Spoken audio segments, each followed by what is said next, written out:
Life Unscripted Podcast with Rosabel, the place where genuine conversations meet inspiring stories, personal growth, and a dash of humor.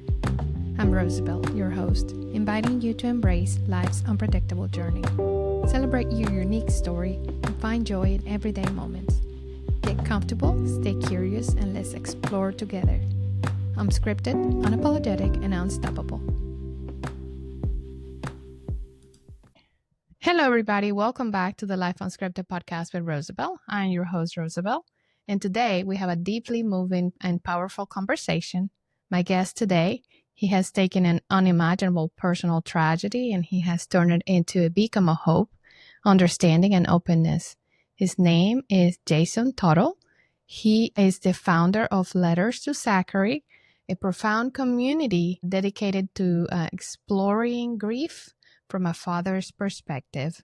Today, we will talk about his journey through loss, the unique challenges of grieving, and as a father, especially in the ways he has empowered others to embrace vulnerability. So, Jason, welcome again to the Life Unscripted Podcast.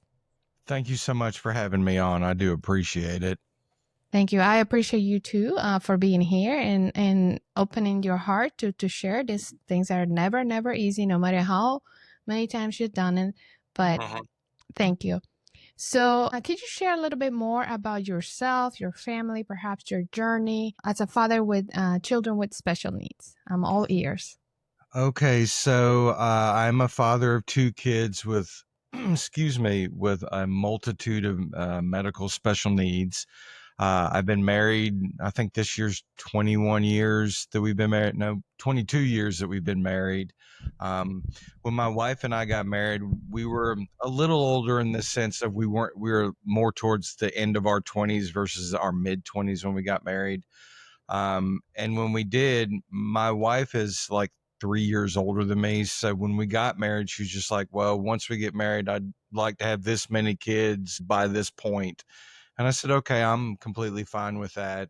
So we had our first year marriage. And then after our first year marriage, we decided we wanted to start trying to have a family. And at least to our knowledge, at the beginning in which we started trying to have a family, we had no reason to believe that there were any medical issues in our family that weren't self-induced, if you will, like an alcoholism or something to that effect. And we started trying. My wife got pregnant reasonably quickly and everything was good. It was kosher up until that week 20 appointment, which anybody that's had a child knows that's the appointment where you find out the sex of the child. It was at that point that we found out that there was an issue with my son, although the ultrasound tech couldn't tell us.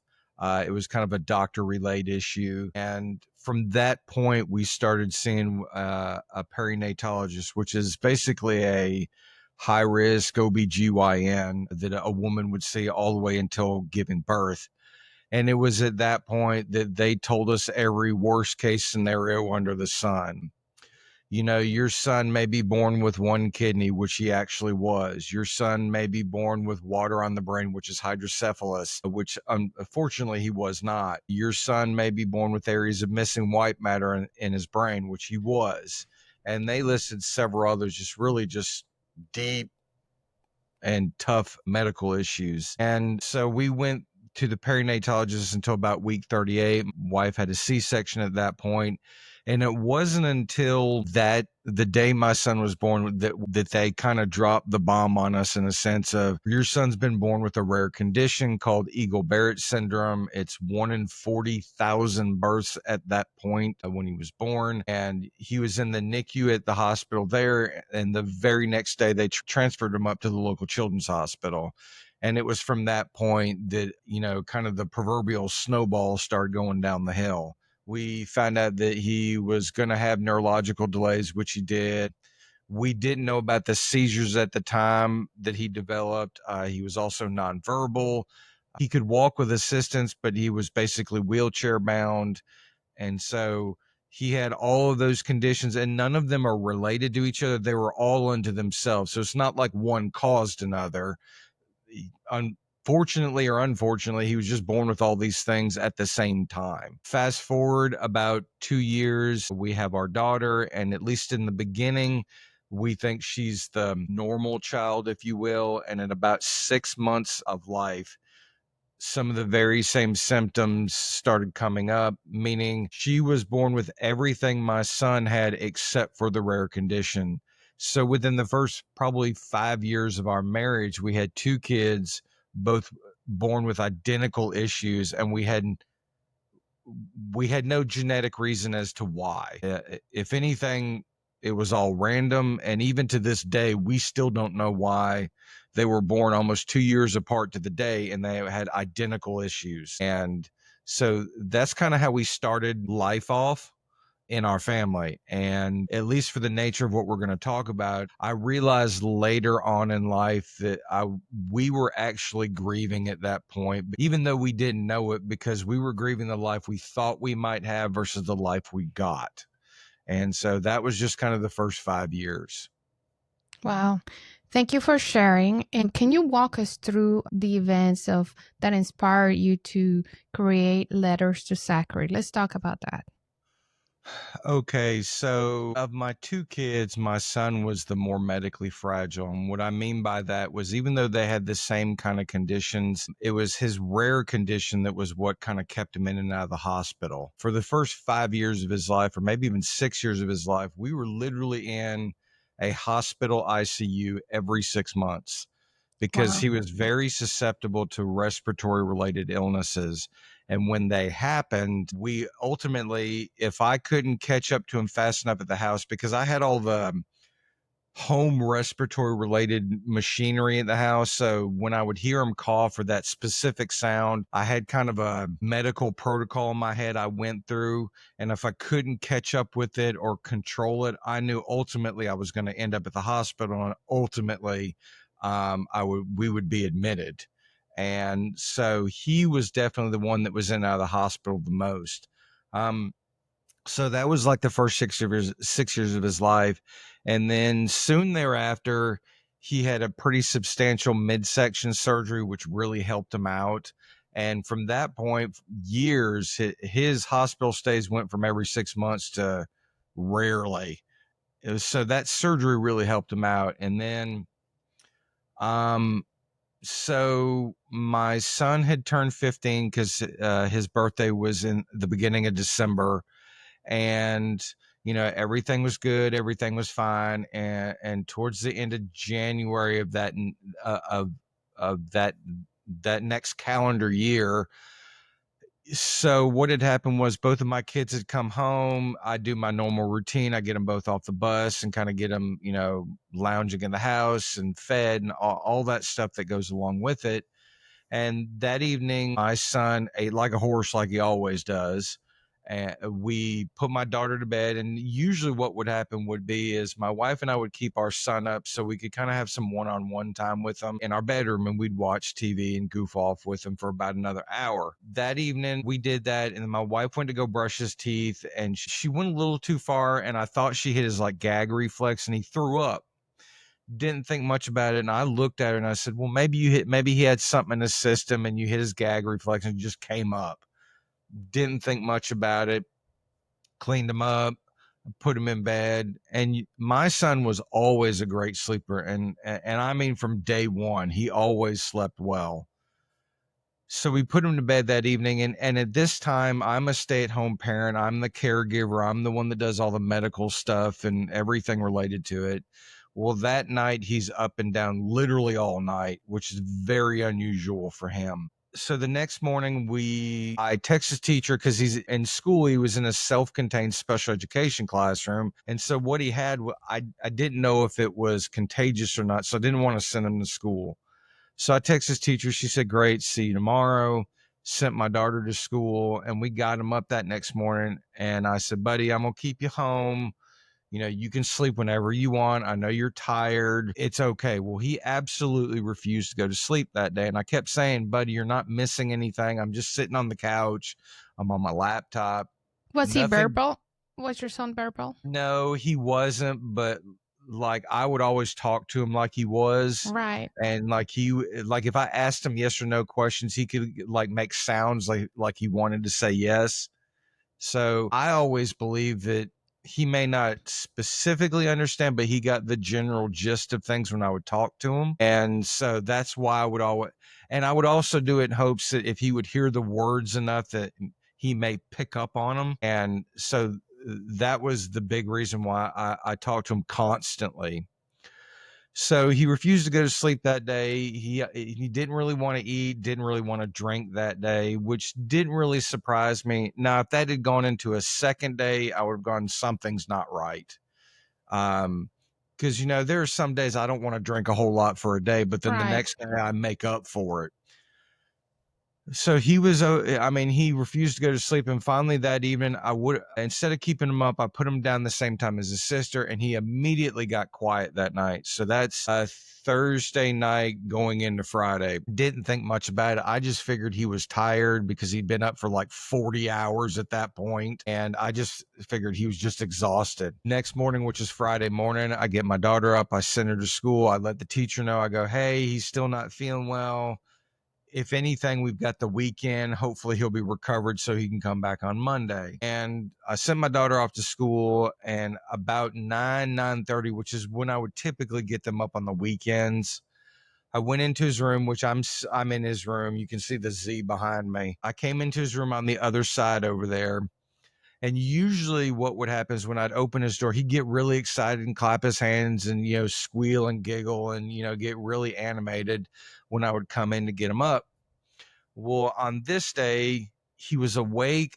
I wouldn't say he was lethargic, but he just kind of stared at me, which kind of caught my attention. I went over to the other side of the bed, and I noticed when I looked at him on the right side, he had a dark green streak of fluid coming out of his mouth. And my wife comes in, and I said, I don't know a whole lot about this part of the body. I said, but the only thing that's dark green that would come out of that's in your body that would come out would be bile. And why is it coming out of his mouth? I said, this is not good. So I pick him up. He's kind of floppy, like he can't hold himself up. And honestly, that didn't surprise me because I'd had one or two times before where that happened, like respiratory related illnesses. So I get him out in the living room. I do my medical protocol, and nothing is striking me as what's bothering him.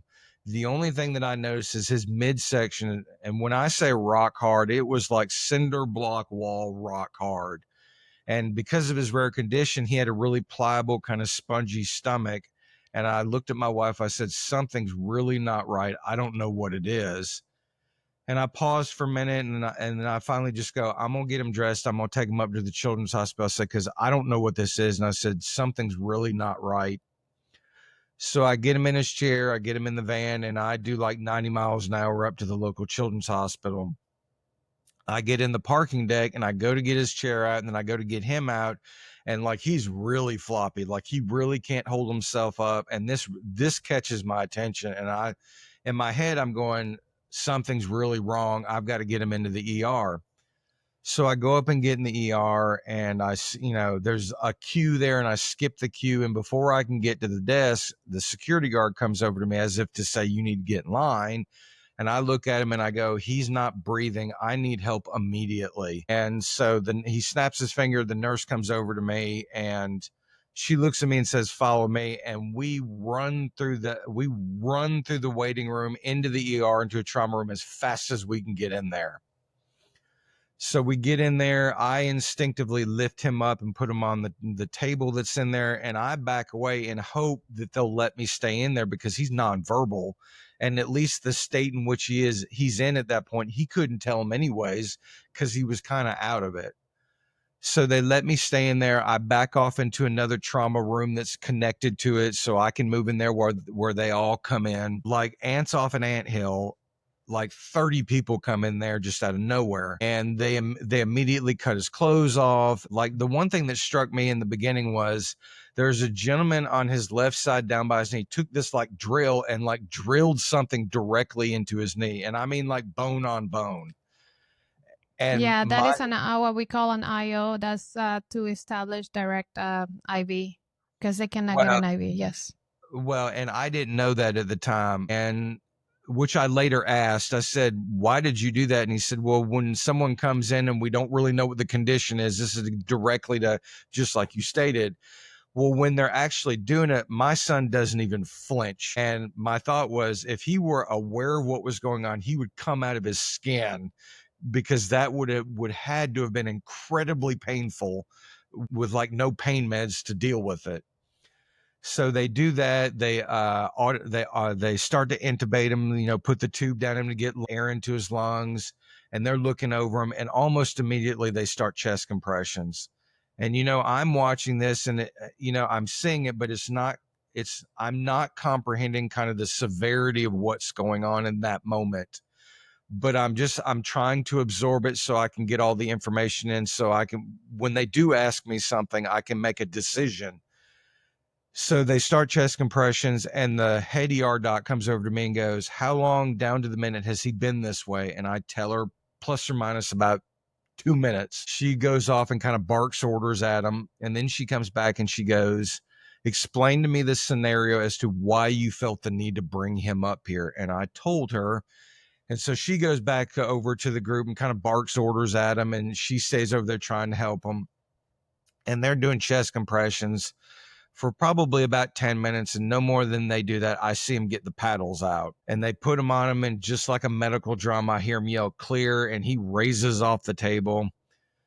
Now, in times past, because he'd always been in there for respiratory-related illnesses, I looked at the monitor with the heart rate and the oxygen and all that on there, and it literally upticks once and it goes right back to what it's doing. And in my brain in that moment, as severe as that moment was, I go, he's not coming back. Now, I don't react to it. I just think he's not coming back, and I go back to focusing on what I'm focusing on. Well, from the time that he got in there to the time he was essentially pronounced, they worked on him 45 continuous minutes. To me, it was just the longest time.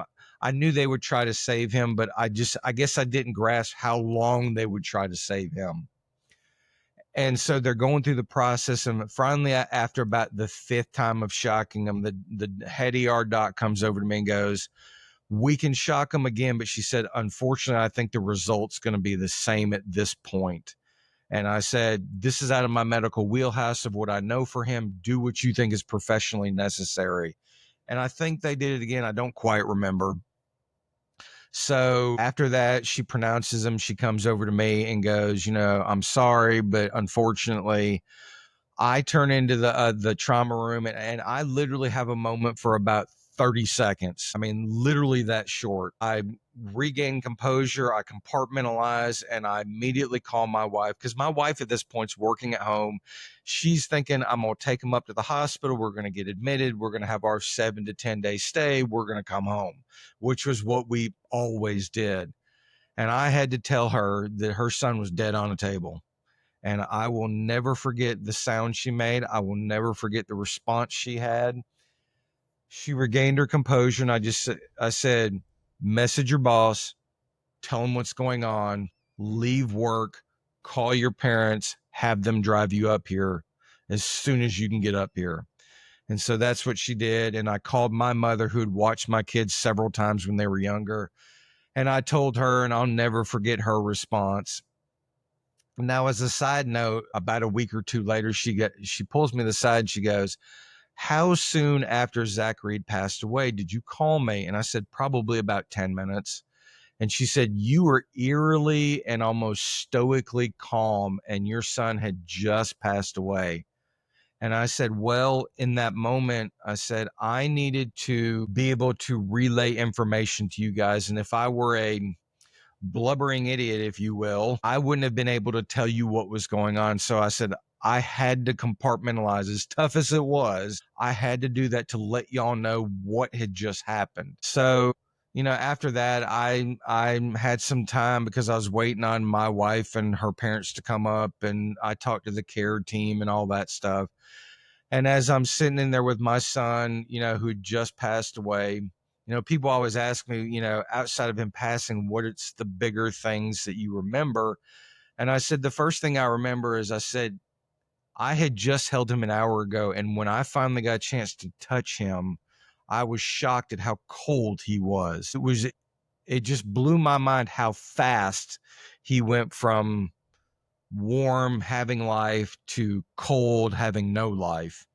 And I said, the other thing that always sticks out to me is we just finally decided that we were going to leave. We got the information of what we're going to do next. Like for the funeral home, I had to take all of his cut off clothes, put in his empty wheelchair, and wheel it through that hospital down to our van and drive 60 miles home in dead silence. And I said, I'll never forget that next hour, because I said it was just so surreal of when it happened. And so, from there, we went to the funeral home and made 1,000 decisions and, went through the funeral process. And so that's kind of everything that happened. But after all that had happened, I intensely grieved probably for a year and a half. And finally, at about the year and a half mark, I decided my son was only 15 years old, and his life was more than just 15 years of a medically hard life. And I always knew I wanted to create a legacy for him. And that's kind of what the beginnings of where the beginnings of Letters to Zachary started. Wow. Can you tell me a little bit more about the Letters to Zachary per se? Like, what are they? What do you do? Is it a book? Tell us, for those who don't know. So essentially what it is was I'd been going to counseling almost right after my son had passed away. And my counselor made the comment, have you ever thought about journaling? And honestly, my response to her was, I don't know if that's really my thing. I don't know if I'm a good writer, which is ironic that I say that now. But I just said, I don't know if that's my thing. And so she goes, well, it's a mindfulness activity. It's designed to just kind of get it off of you. She said, you don't have to share it with anybody. She said, you could write it and delete it. You could write it and burn it. I mean, it's not necessarily something you do for public consumption. And so I set that on kind of the my proverbial side table for 9 months. And just one day I was watching the video on Facebook, and something about that video caught my attention, and I doubled over and just crying and sobbing and remembering my son. And I regained composure, and I just kind of verbally vomited on a page of just how I was feeling and what was going through my mind, and how I was adapting to this kind of new normal. And I did that, and I did that several times a day for weeks. And finally, one of the grief groups I was in, where I got to know the admin very well, I messaged her and said, hey, do you mind if I post a journal entry? And she said, yes, we would love for you to, because we get no men willing to share in this group about kind of from the male point of view.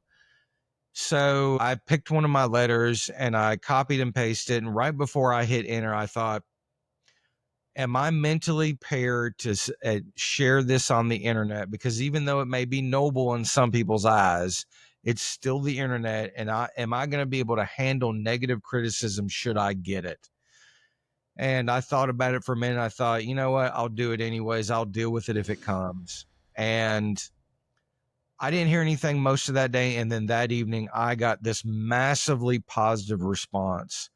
The one comment I'll never forget was this one mother who had lost her child said, we've never met. We've never crossed paths. I've never opened up about how I feel about the loss of my child. And your letter, word for word, is how I feel. Exactly. She's just like, it's like you were reading me without ever knowing me. And I said, I appreciate it. I'm glad it resonates with you. I said, it's inspired by my son. And I'm just someone that I just don't sugarcoat things.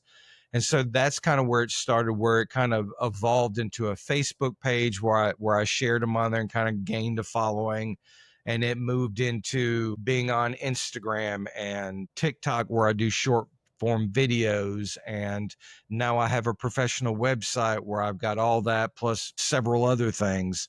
So it evolved from me writing that first letter and getting that positive response where so many people related to it. I thought, well, I've got something here. I'd like to build on it, and creating a legacy for my son. Hopefully I can help others that are going through the same thing. How many letters have you written? Right now, pieces of content, I'm 200 and something in, almost 300 pieces of content. Now that is letters, commentary, poetry, That's all the written form. I have several, like online, I've got memes and videos and several other things, but the actual written is just the letters, commentary, and poetry.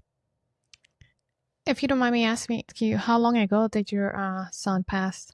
We're getting to be about 3.5 years ago, and I've been doing letters to Zachary 17 or 18 months. So about half that time is how long I've been doing it.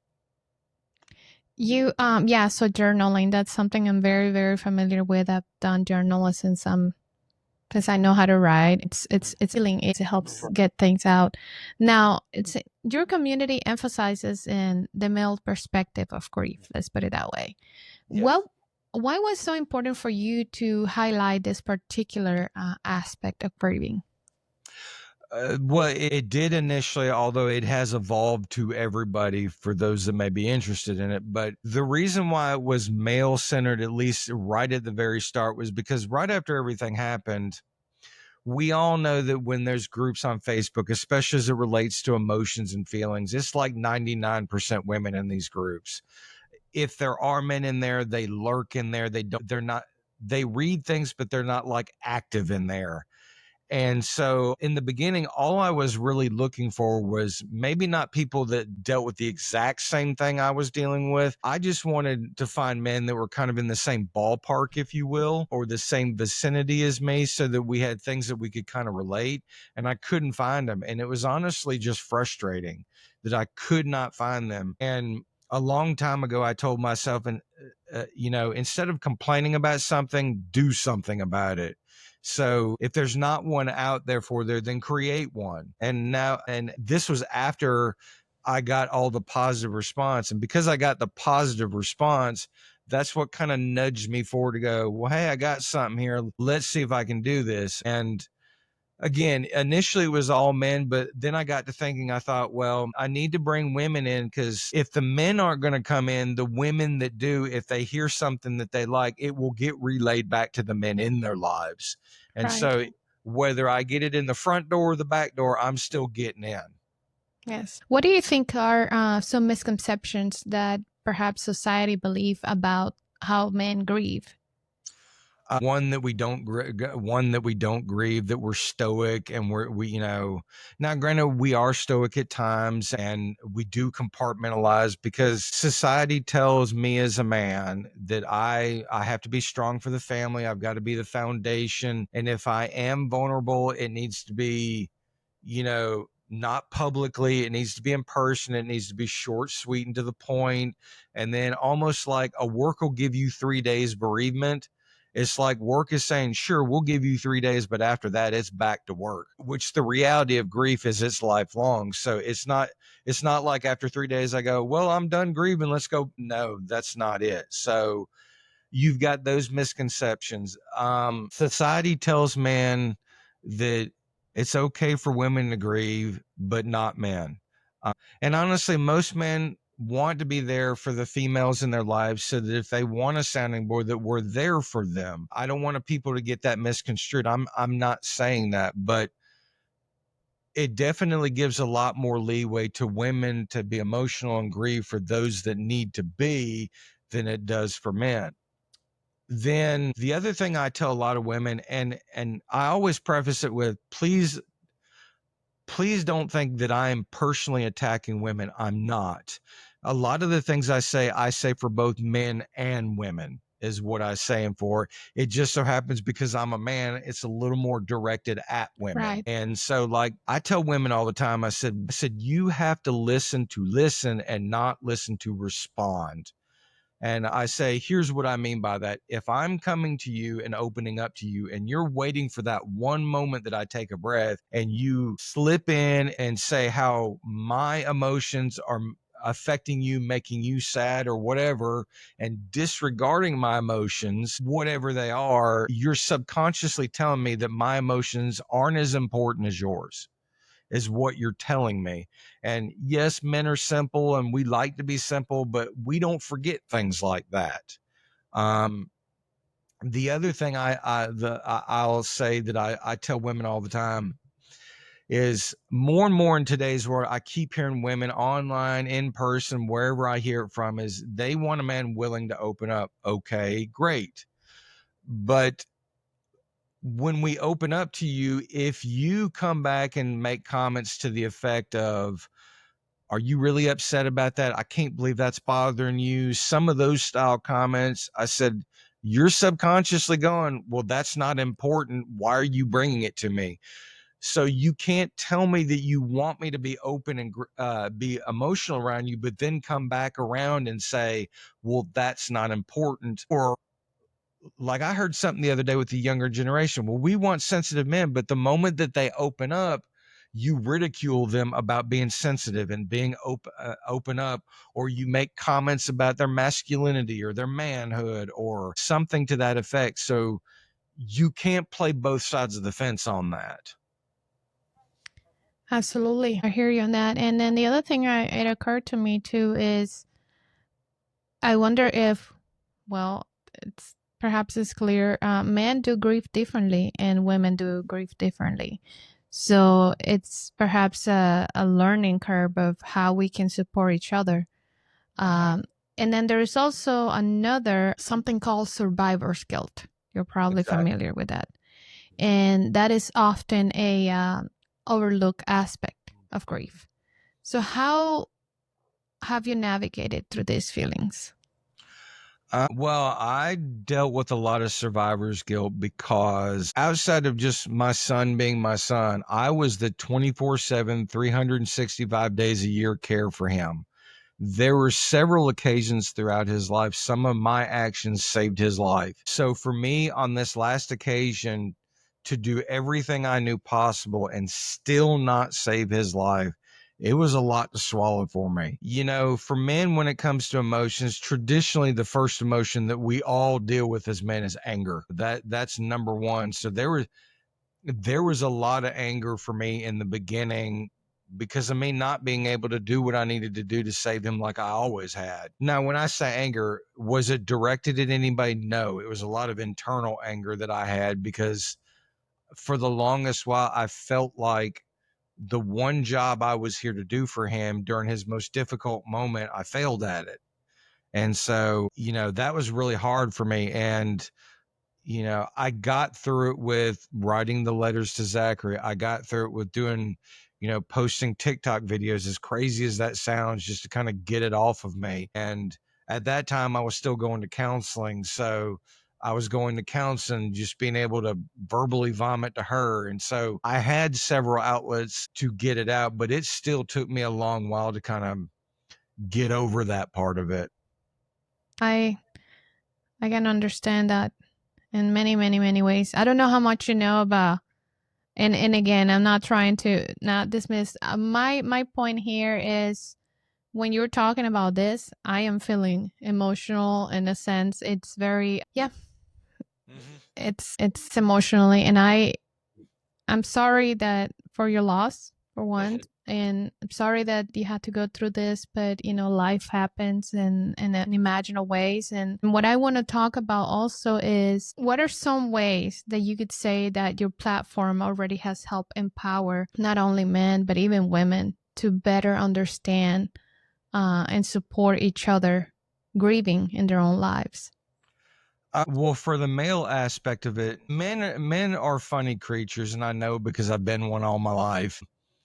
Men are weird in the sense of none of us want to be the first one to do it, but when we see someone else do it and it's going okay, then there will be copycats, if you will. And like I tell men all the time, I know I'm not necessarily the only one in the grief community. There are a handful, and I can probably count them on one hand that do similar to like what I do.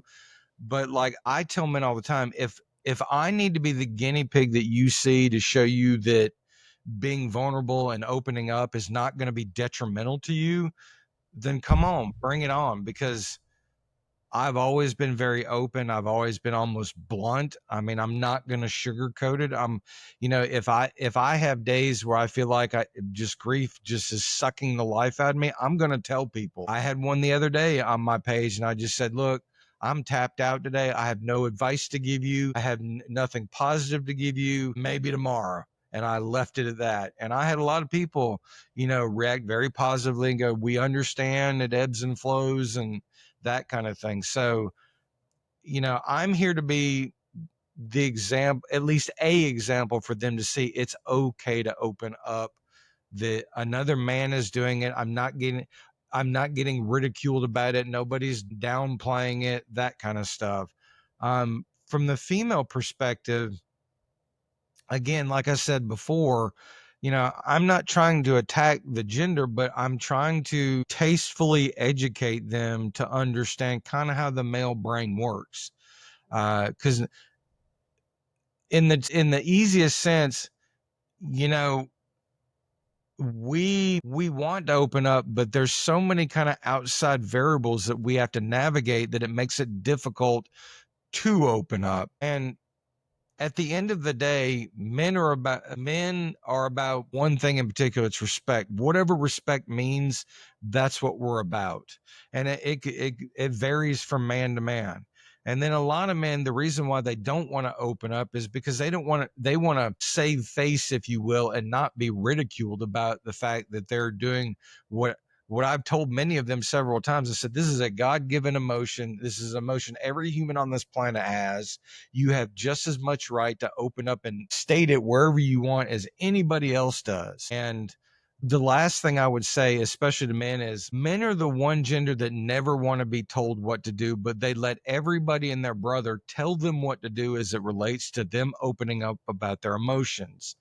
And I tell them all the time, I'm just like, why do you care what some random person, maybe even another family member, says about you opening up about your emotion when you're the one in the center of it? They're not dealing with it. It is your personal experience. They may know from an outside view, but do they really know what you're going through? No. And I mean, there are people in my family that don't understand. It's been 3.5 years. Why are you still grieving kind of concept? And I'm just like, I don't have the energy to explain it to you. If you don't, all I can say to you is I hope you never have to lose a child and or watch them die in front of your face, because only then will you understand what I'm dealing with. Absolutely. And then, what is a piece of advice that you could give to someone, particularly experiencing the sudden loss of a child or a loved one?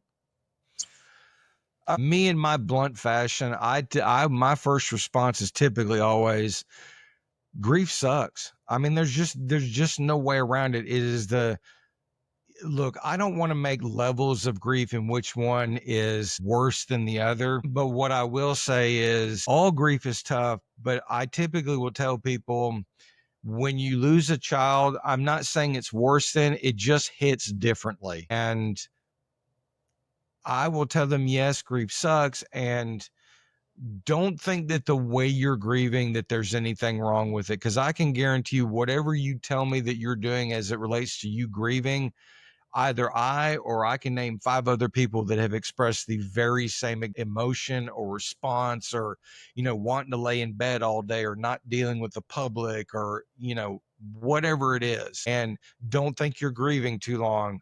I know people that grieve for 6 months and then kind of move forward. A year. I was a year and a half. I know people that are probably still grieving because of it. There's no real right answer to it. So I try to let them know that, you know, the only thing I would say that it would be concerning is, yes, in grief, we have those, what I would call, dark thoughts. It's a natural part of the process, but it's when you start thinking about possibly acting on them. At that point, I would go, we may need some help outside of me for that, is typically what I'll say to them. The last thing I will say is, the quote that I came up with that I now live by, that I tell people, is, when it relates to grief, I always say, though we strive for the mountaintop, it is the valley in which we live.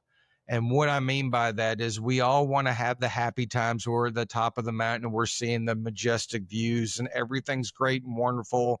And we're having that kind of communing moment with just life. But the reality is we live in the valley, and in the valley, we have a lot of difficult times. But in dealing with those difficult times, it gives us the strength, the endurance, the ability to reclimb the mountain every time we need to climb it to get to those good times. I mean, that's essentially what life is. You're climbing mountains all your life. You're having good times and not so great times. So it's what you do while you're in that valley that helps you get up that mountain. And grief is definitely probably the tallest mountain any of us have ever had to climb. Absolutely. Now, let me ask you, if you don't mind, how's your wife and how's your daughter? At 3.5 years, we're doing okay. As everybody says, grief is a lifelong process. Just based on what I've done with Letters to Zachary, I'm definitely the more open one about it. My wife is typically, she's pretty quiet and to herself about it. She will, she'll have her moments and, kind of go off by herself, and she'll come back and, I'll ask, is everything okay? Do you need anything? And if she does, and I'm like, okay, because, we all grieve differently. My daughter, because she's nonverbal and has developmental delays, in the beginning, I felt like she was angry with me because I always took my son to the hospital. I stayed with him. I brought him home. So the day that I took him, she went to school. She came home, saw I was home, but her brother was not there. So for the longest time, I felt like she was angry with me, which, I mean, I don't take any personal offense to it. That's just how she dealt with it with her ability. How old was she then? 10? No, she was 13. 13, okay. But like both of my kids, my son was 15, she was 13. And even though they were chronologically that age, they functioned about 7 or 8 years old neurologically. And even now, my daughter is 16 and she probably still functions about 7 or 8 years old. So, she'll still call out for her brother. She called him Bubba. We hear Bubba all the time. And like my son was cremated, so the urn and kind of the clock style looking urn that we have sitting literally sits next to her where she sits on the couch. And so when she calls out for him, I'll go, girl, I know you don't understand this, but you are literally sitting right next to your brother. And so she's okay. She has her moments here and there where she'll get angry about it. And, we take it as it is. And I'll tell her, I said, it's okay to be angry, girl. We all are at some point. Yes. And you are very right. Grief is a lifelong journey that we go through. There's no saying one day grief simply stops, or we just, it's a lot. Now, what is looking forward? What are your hopes and future plans for Letters to Zachary? I still want it to grow I would always, like any of us, like you podcasting or me doing this, we all want to hit bigger and bigger platforms. And, some around me probably think, well, that's just feeding your ego because you want to get more known. And I said, not necessarily. Yeah, I would love to get more known in the sense of the more I'm known, the bigger the audience, the more people that may come, the more that I can possibly help. Because as the old saying goes, none of us get out of this life alive. We will all of us at some point will deal with loss at some point. And so, yeah, I'd love to get in bigger platforms just to reach a bigger audience. I'm old enough in the sense of when I was growing up, the big thing to do was you wanted to get on stage to talk, kind of like a TEDx style things these days. Now, in today's world, podcasting is kind of like the new speaking in front of an audience, but I truly want to get actually physically on a stage and feel the like feedback from a live audience kind of staring me down, if you will, just because I play off that energy, and I would love to be able to do that to, get the reactions of people when I kind of tell the story in front of them. So I would love to do that. There are a couple of big things that are in the work with me and some other people that I collaborate with that I can't really talk about, that if they do come out, it'll be a lot of recognition that we're kind of working on. Other than that, I do have a grief coloring book that I have that I'm published with that is designed to help. Well, first of all, it's a way to help the children in your family or adults to kind of understand that they are not alone in their grief. Now, is it a book that goes over concepts and all that? No, it's essentially each coloring book page is an actual family I've come across that is related to their loved one that has passed. And on the back of that coloring page, it tells who the person is, where they're from, and just some positive like quotes or attributes about them as a memory to their loved one is what I have. And it's also called Letters to Zachary is the coloring book. And to give you an example, like this is one of the coloring book pages. This one is a collage of all the different like things that the child liked or loved in there. We do have some actual, this one's an actual coloring book page, like in the traditional sense. And then on the other page is kind of the attributes about them and where they're from, that kind of thing. So that's what the coloring book's about. I essentially did that because I thought a lot of families probably have more than one child and they've lost a child. So what can I do with my daughter when I'm talking to her about such difficult topics to relax her, which, you know, coloring relaxes all of us, child and adult. And then while she's coloring it, focused on that, it'll give me time to kind of process in my brain, well, what can I say to her to get her to kind of understand what's going on? And so I'm published with that. Yeah, I'm just at this point, I'm just trying to grow the audience and trying to get, you know, more people that I can, you know, help with anything I might write or comment on. Yeah, that's pretty much it outside of just, like I said, all of us, we all want to get on bigger platforms. Very good. I thank you so much for sharing. This is a very, very powerful story. Thank you for, your insights with us today. I do want to say that I commend you for sharing, recounting the story because I can tell that you're a very good storyteller. Mm-hmm. I could picture myself like really next to you when you're telling. Now, I don't know if that is because my background in nursing and when I started my nursing career, I actually work in the ER.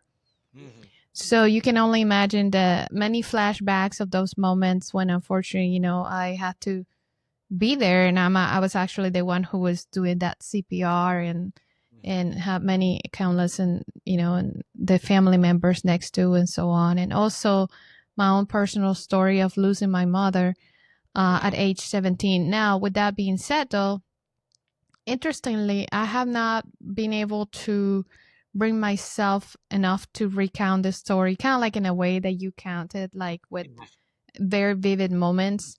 I still haven't been able to do that. And so maybe in the future, it's one of those things. And it has been 25 years. Mm-hmm. And that is why I say grieving is a long life process. Now, I may not grieve her like I did the first 3 months or the first year or so, but it's there. Mm-hmm. You're always going to miss your son. You're always going to miss your loved one. You're especially during those, birthdays and special dates, and so on. And they're always going to be in your mind, perhaps in your dreams, So I just want to say thank you. Thank you so much for allowing others to listen to your story, for opening your heart. Like you said, not a lot of men actually have the, I'm not going to call it necessarily courage, but it takes a lot to do it. And for everyone listening, I will strongly encourage you to connect with Jason. You can visit the website is www.letterstozachary.com. Now, can you tell us more about your social media and where people can connect with you? I'll let you do that. Sure. To get to all my social media, like any other website, if you go to letterstozachary.com, I have all the icons I believe it's the bottom of the first page. The first one I ever did was my Facebook page by the same name. That's typically where I post everything first. Then I will go to Instagram and do kind of the meme style version of it. And TikTok, I like TikTok because I can do short form videos. I'm a type of person that I get random thoughts in my head. And so that gives me an outlet to, if I have a random grief thought, I can do a 30-second to 1 minute video and get people's response from it.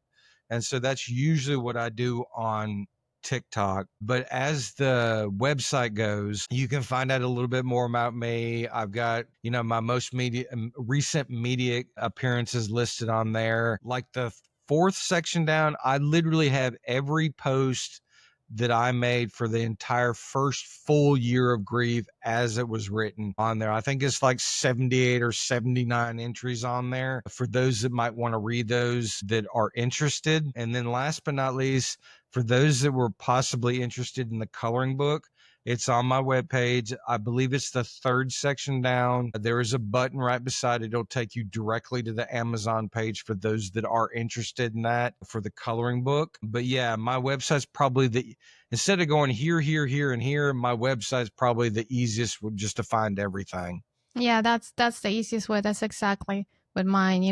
Go to rosabelunscripted.com and all the social media and everything is there. So thank you for sharing that. So for the listeners, if you did enjoy this episode and you found value on this conversation, which I'm pretty sure you have, please subscribe to the Life Unscripted podcast and share this episode with your loved ones.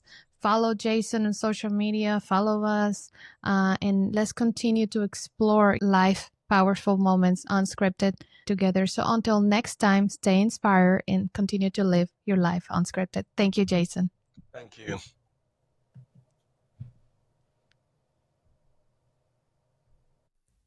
I want to invite you, yes, you listening right now, to check out my book, The Courage to Succeed, A True American Dream. It is available now on Amazon and also Barnes & Noble. This is a story of resilience, grit, and what it really means to chase your dreams, even when the odds are stacked against you. If you ever face fear, failure, or uncertainty, this book will meet you right there and remind you that courage always has a voice. Just search The Courage to Succeed, A True American Dream by Rosabel Zohfeld on Amazon, or head to the link in the show notes because your dream is worth it and your courage can take you there.